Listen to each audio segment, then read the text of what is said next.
Artificial intelligence is the most talked about topic of 2023. It's not me saying it, everyone else is saying it, not only in our society, but also at the highest level of politics in Europe, in the US, in Asia. And at European Union level, we have started work already 3-4 years ago. Commissioner von der Leyen and Breton have been working for the last 3 years in putting forward legislation. We in Parliament have started with a special committee on AI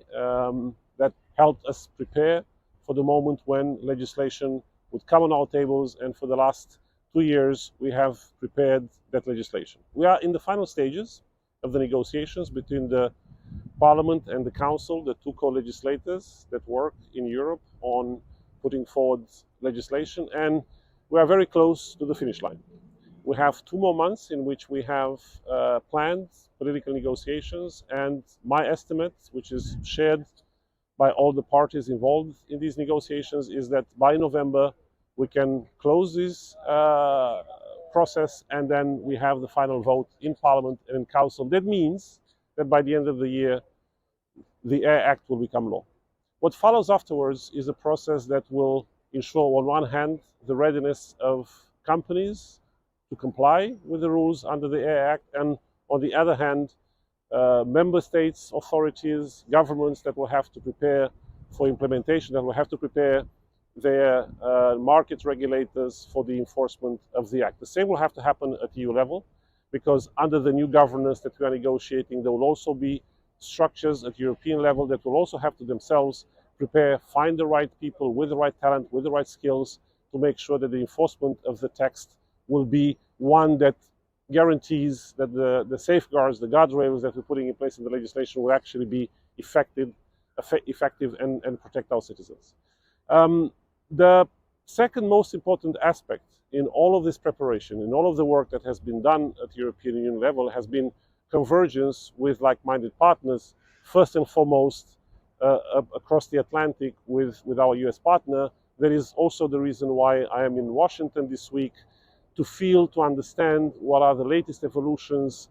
in the approach that the administration is taking, the White House, but also in the energy over the last couple of months on the Hill, in Congress, in Senate, in dealing with artificial intelligence. I leave reassured and optimistic. I think there is a very strong sense of purpose, a very strong also sense of urgency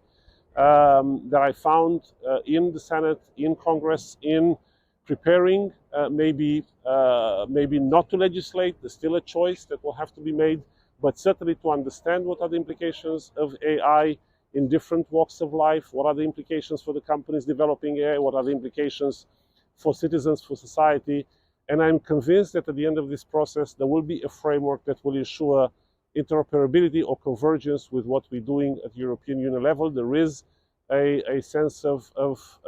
purpose and finality to make sure that the framework that we work on at European Union level and the framework that will come out of the processes here in Washington will be one that ensures coherence across the Atlantic, is something that I think is a shared